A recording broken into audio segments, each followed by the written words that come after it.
तव तेजाचा एक अंश दे, तव धैर्याचा जरा स्पर्श दे, स्पर्शातून त्या दाही दिशा द्रुत, उजळून टाकू कुसू पाणीपत. जय शिवराय मित्रांनो, मी शिवव्याख्याता मधुकर बोडके आणि आपण वाचतोय डॉक्टर राज जाधव लिखित बहिर्जी नाईक ही कादंबरी. कथेचे निवेदक आहेत जीवाजी. सर्वांगावर लपेटलेले फाटके पोते, त्यातून पिळदार शरीर कुठेही डोकावू नये यासाठी घेतलेली काळजी, हातात वेळूची काठी, पाठीवर फाटकी पिशवी आणि हातात कटोरा. सोंग वठवण्यासाठी बहिर्जीने कित्येक दिवस आंघोळ केली नव्हती. कुठलेही सोंग नाईक इतके खुबीने कसे वटवतात हा मला अगदी पहिल्यापासून पडलेला प्रश्न होता. सुरुवातीला इतरांसारखेच मलासुद्धा वाटत असे की नायकांना काहीतरी दैवी देणगी प्राप्त असावी. परंतु जसजसे त्यांच्यासोबत राहून मी शिकू लागलो तेव्हा मला समजून चुकले, नाईक कुठलेही सोंग घेतात तेव्हा त्यामागे जबरदस्त मेहनत घेतात. अगदी सुरुवातीला आम्ही लहान असताना माझ्या बाने आम्हा दोघांना सोबतच तलवारीचे हात, भालाफेक, पट्टा शिकवला होता. मुळात माझा बा त्यात अगदी काही पारंगत नव्हता. त्याला जेवढे येतं जमत होते तेवढे त्याने आम्हाला शिकवले होते. आज शिकवलेला हात दुसऱ्या दिवशी खंडोजी त्यात अगदी निष्णात असल्यासारखा कसा खेळून दाखवतो हा त्यावेळी मला नेहमी प्रश्न पडायचा. माझा बा त्याला खंडोबाचा आशीर्वाद म्हणायचा. तो असेलही, परंतु त्याचे खरे कारण मला नंतर समजले. मी थकून भागून झोपत होतो, परंतु खंडोजी मात्र दिवसभर काम करून रात्र सराव करीत असायचा. आमच्या सरावात सातत्य नव्हते आणि खंडोजीला सराव करण्यातून वेळ मिळत नव्हता. कठोर परिश्रम, नवे शिकण्याची जिद्द आणि त्यासाठी त्याला करावा लागणारा पाठपुरावा.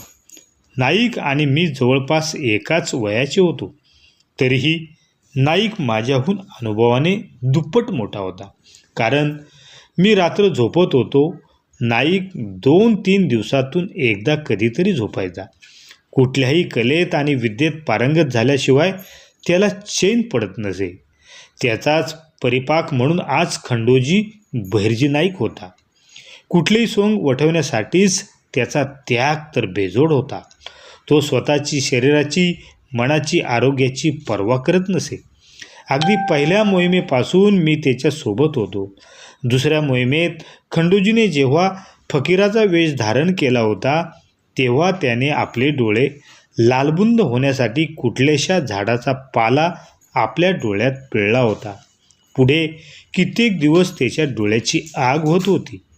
त्याला त्याचे औषध माहीत होते म्हणून निभावले, नाहीतर त्याच्यावर कायमचे आंधळे होण्याची वेळ आली असती. प्रत्येक मोहिमेच्या वेळी त्याचे समर्पण पाहून आमचे संपूर्ण हेर खाते त्यांना आदर्श मानून चालत होते. त्यांच्या काही अंशाने जरी आपण वागू शकलो तरी निभावेल हे आम्ही सर्व जाणून होतो. सुरतेच्या मोहिमेवर असताना भिकाऱ्याचे हुबेहूब सोंग धरण्यासाठी नायकांनी उघडपणे दिसाव्यात आणि भिकाऱ्याच्या सोंगासाठी गरजेच्या म्हणून काही छोट्या मोठ्या जखमा करून घेतल्या होत्या. त्या जखमांचे औषध माहीत असतानासुद्धा त्यावर उपचार केले नव्हते. त्या जखमांवर आलेली सूज आणि त्यामुळे होणाऱ्या वेदना नाईक कित्येक दिवस तसे सहन करणार होते. कित्येक दिवसांची वाढलेली आणि धुळीने माखलेली दाढी मिशी, काळवंडून गेलेला कुरूप चेहरा असे परिपूर्ण सोंग केले होते की त्याने नव्याने पाहिलेला कुणीही ओळखू शकणे निव्वळ अशक्य होते. त्याचा स्वराज्य आणि राजांप्रती त्याग आणि समर्पण पराकोटीचे होते. स्वराज्य मालामाल करण्यासाठी त्याला आयुष्यभर भिकारी म्हणून राहावे लागले असते तरी तो मागे हटणार नव्हता. परंतु जेव्हा जेव्हा बहिर्जीने असे सोंग घेतले होते तेव्हा स्वराज्य 4 पावले पुढेच गेले होते. यावेळी लक्ष आणि भक्ष सुरत होते. इतरांच्या मनात ही मोहीम फत्ते होईल की नाही अशी शंका येत होती, परंतु मला खात्री होती ज्या दिवशी बहिर्जीने हे भिकाऱ्याचे सोंग घेऊन सुरतेत दाखल झाला तेव्हा सुरतेला भिकेचे डोळे लागले होते. सुरत त्याच दिवशी भिकारी झाली होती. माझ्यासहित सुरतेत दाखल झालेला प्रत्येक हेर नाईकांनी नेमून दिलेले काम चोख पार पाडत होता. नाईक वेळ मिळेल तेव्हा आणि गरज वाटेल तेव्हा भीक मागण्याच्या बहाण्याने आमच्याकडे एक फेरी मारत होते. आमच्याकडून ताजी खबर त्यांच्या फाटक्या झोळीत टाकून पुढे जात होते. विश्वास, विठोजी आणि मी जमेल तेव्हा आणि गरजेचे वाटेल तेव्हा नायकांना वेगवेगळे गाठत होतो. समाजसेवक असल्याचा दिखावा करून कधी त्यांना भीक देत होतो तर कधी अन्न खाऊ घालत आणि सोबत नायकांना ज्या भेदाची पुराव्याची भूक होती ते सुद्धा पुरवत होतो. आम्ही नायकांना भेटत होतो परंतु आसपास आम्ही कधीच भेटत नव्हतो. बुऱ्हाणपुराच्या वेशीवर माझ्या घोड्यांचा नाल ठोकून देण्याचा व्यवसाय सुरू होता. अगदी कमी वेळेत मी तेथे आपला जम बसवला होता. अर्थातच त्यासाठी लागणारे अतुलनीय कसब, हसरा स्वभाव आणि लागवी बोलण्याने मी घोड्याऐवजी कित्येक असीम नालबंद केल्या होत्या. माझ्याकडे एकूण सुरतेत किती घोडे आहेत, कुणाकडे किती घोडे आहेत, ते कुठल्या जातीचे आहेत याची अगदी अल्पावधीत यादीच तयार झाली होती. विठोजी आणि त्याच्या लोकांना स्वाली बंदरावर हमालीचे काम मिळाले होते. अधूनमधून मोठ्या आसमींच्या घरी सुद्धा ते हमाली करायला जात होते. अत्यल्प दरात ही लोक काम करतात आणि कुठल्या मातीचे बनले आहेत कोण जाणो, पण थकत सुद्धा नाहीत असे त्यांच्याविषयी उद्गार सुरतेत उठत होते. ते माझ्या कानी पडत होते. विठोजी आणि त्यांच्या हमालांच्या वेशातील हेर तिथल्या प्रत्येकाचे आवडते हमाल होते. आपला माल बंदरावरून उतरून घेऊन वखारीपर्यंत नेणे आणि तिथून बंदरावर पुन्हा घेऊन जाणे यासाठी विठोजीची टोळी असावी असा आग्रह पुढे बरेच लोक धरू लागले होते. विठोजी त्याच्या घारीच्या नजरेने बंदरावर कोणाचा माल येतो, रोज किती जहाज येतात, किती जातात, त्यात सर्वात जास्त आणि अमूल्य माल कोणाचा असतो याचे गणित मांडू लागला आणि बंदरावर रात्रीच्या वेळेला झोपायला येणाऱ्या भिकाऱ्याला म्हणजे बहिर्जीला सांगू लागला. विश्वाच्या पिशव्या आणि पेट्या घेऊन जाणाऱ्या लोकांच्या यादीवर कोण श्रीमंत कोण गरीब याचे 2 भाग पडू लागले. काही प्रमाणात वापरलेल्या पिशव्या आणि पेट्या वापस येत होत्या आणि आतून गुप्त ठिकाणी लावलेल्या मेणामुळे त्या आपल्यासोबत त्या पेट्यात आणि पिशव्यात काय ठेवले होते याचा मुद्देमाल सगट पुरावासुद्धा घेऊन येत होत्या. दरवेळी धान्य घेऊन जाणारे आणि पेट्या पिशव्या वापस घेऊन येणारे आमच्या यादीतून वगळले जात होते आणि किमती माल वाहून नेणाऱ्या लोकांची यादी नायकांच्या फाटक्या पिशवीत पडत होती. आमच्या तिघाकडून तिन्ही बाजूने बहिर्जीकडे आलेल्या माहितीतून आमिर लोकांची यादी तयार होऊ लागली. नायकांचे काम मिळालेली माहिती पडताळून पाहणे आणि त्याचा फेरविचार करणे हे होते. त्यामागे उद्देश एकच होता. महाराज जेव्हा फौज घेऊन येतील तेव्हा त्याच घरावर धाडी घालतील जिथे रोख रक्कम, सोने, चांदी, हिरे मोती अशा मौल्यवान खजिना मिळेल. यादीत काही महत्त्वाची नावे समोर आली होती. त्यावर नायकांचा शिक्कामोर्तब होणे बाकी होते. त्यात काही महत्त्वाची नावे होती. ती म्हणजे सुरतेचा कुबेर समजला जाणारा खानदानी व्यापारी बहिर्जी ओरा, हाजी कासम, हाजी जहीद बेगम, अब्दुल जाफर हे सर्वात श्रीमंत व्यापारी, डच, इंग्रज आणि मोठमोठ्या व्यापाऱ्यांचा दलाल परंतु त्यांच्या श्रीमंतीला लाजवेल असा मोहनदास पारेख, त्यासहित छोटे मोठे 60 धनाढ्य व्यापारी यांची यादी तयार झाली.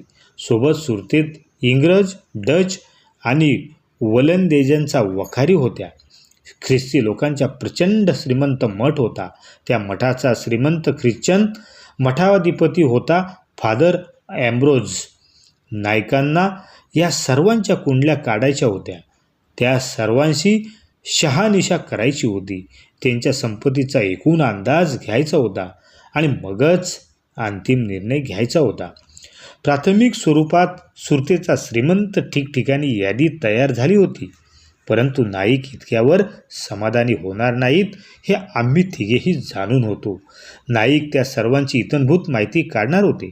कोणाची लूट करायची, कोणाची गय करायची, सुरुवात कुठून करायची आणि शेवट कुठे करायचा हे त्यावर ठरणार होते. माझे काम झाले की मी बऱ्याचदा नायकांच्या मागे कोणाला संशय येणार नाही असे फिरत असे. त्यांनी केलेली खून, त्यांचा इशारा आणि त्यांचा अर्थ समजून मला नायकांची पूरक अर्थाने वागावे लागत होते. नाईक ज्या वेशात होते त्यामुळे त्यांना बऱ्याच मर्यादा येत होत्या.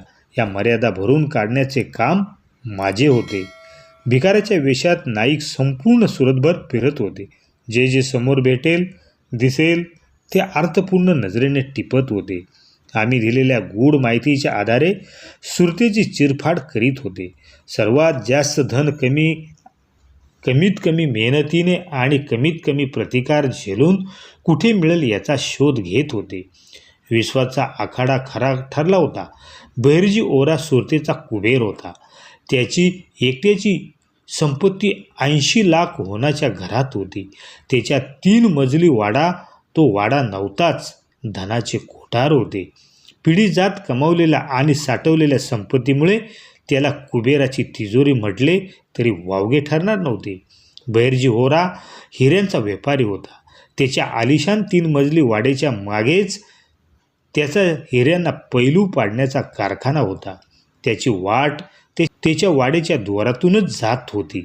नाईक त्याच्या वाड्याच्या समोर कोपऱ्यात दिवसेंदिवस एका झाडाखाली पडून राहत होते. अर्धमिटल्या डोळ्यांनी तो संपूर्ण वाडा, त्याचे प्रवेशद्वार आणि तिथल्या लोकांची दिनचर्या न्याहाळीत होते. रात्री कधी भेट झाली की नाईक महत्त्वाची माहिती मला सांगून ठेवत असत. नाईक काहीच विसरणार नव्हते. तरीही महत्त्वाची माहिती मला सांगत आणि मी त्यांना गुप्त नोंदी करून ठेवत असे. बहिर्जी ओराच्या वाड्यातून दिवसातून 2 वेळा, कधी कधी तर 1 वेळा त्याचे हिऱ्याचे पेटारे हातात नंग्या तलवारी घेतलेल्या 10 धारकऱ्यांसोबत बाहेर पडत. इनायत खानाची बहिर्जी ओरावर खास मर्जी होती. त्याने स्वतःच्या पदराचे काही धारकरी बहिर्जी ओराच्या वाड्यात संरक्षणासाठी दिलेले होते. कित्येक दिवस नाईक हे सर्व न्याहाळत होते. जे पेटारे वाड्याच्या बाहेर जात होते ते नक्कीच हिऱ्यांचे होते. त्याच्या बदल्यात वाड्यात येणारे पेटारे वाड्यात जात होते आणि कदाचित तेथेच कुठेतरी साठवले जात असावेत. म्हणजे बहिर्जी ओराची जवळपास सर्व संपत्ती या वाड्यातच आहे असा नायकांनी बांधलेला अंदाज त्यांनी मला बोलून दाखवला होता. बहिर्जी ओराची इनायत खान आणि अनुक्रमे औरंगजेबावर संपूर्ण विश्वास असावा म्हणून तर तो इतकी संपत्ती मांडीखाली ठेवूनसुद्धा निर्धोकपणे वावरत होता. त्या बदल्यात औरंगजेबला जबर कर आणि सोबत महागडे तोफे नित्यनेमाने पाठवत असे. सोबतच इनायत खानला सुद्धा तो खुश करायला विसरत नव्हता. हाजी जहीद बेग हा सुद्धा बहिर्जी ओराच्या तोडीचा व्यापारी होता.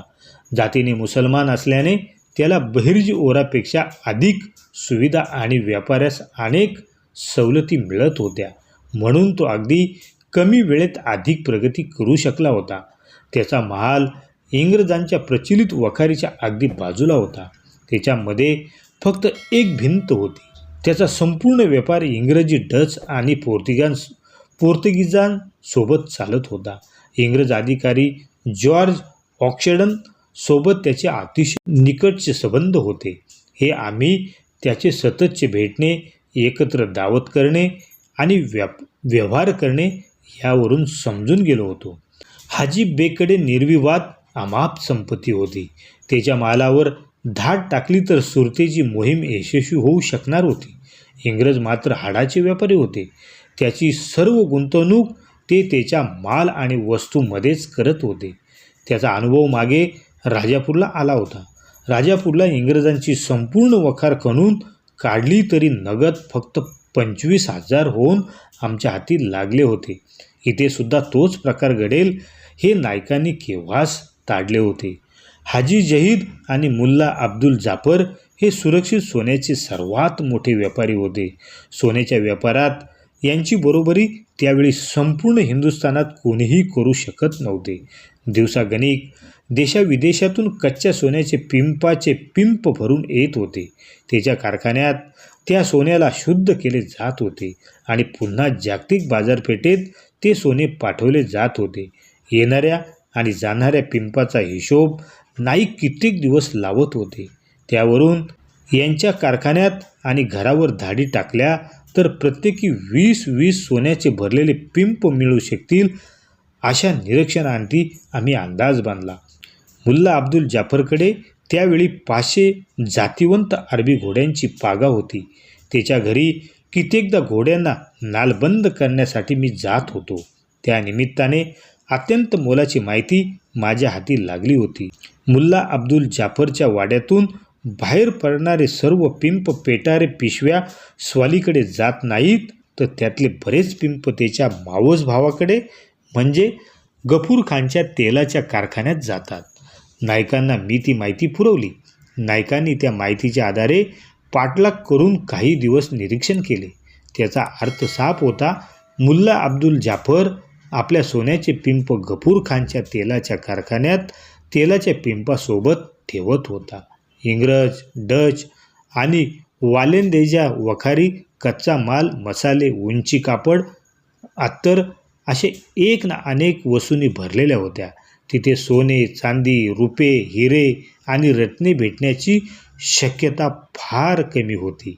क्रमशः आणि हे विचारच घडवतील या संवेदनशील मनात क्रांती.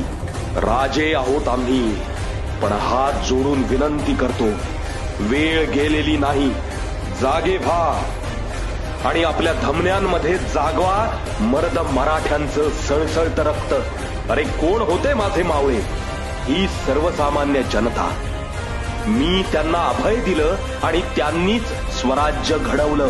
माझ्या लेकरांनो, ही तीच वेळ आहे जशास तसं वागायची, महाराष्ट्र घडवण्याची, पुन्हा स्वराज्य स्थापन करण्याची. आम्ही रायरेश्वराच्या मंदिरात शपथ घेतलेली, तुम्ही शपथ घ्या. माझ्यासोबत म्हणा, हा महाराष्ट्र आपला आहे, त्याचं रक्षण करणं, महाराष्ट्र अस्मिता राखणं हे माझं कर्तव्य आहे. बोला, हर हर महादेव, हर हर महादेव.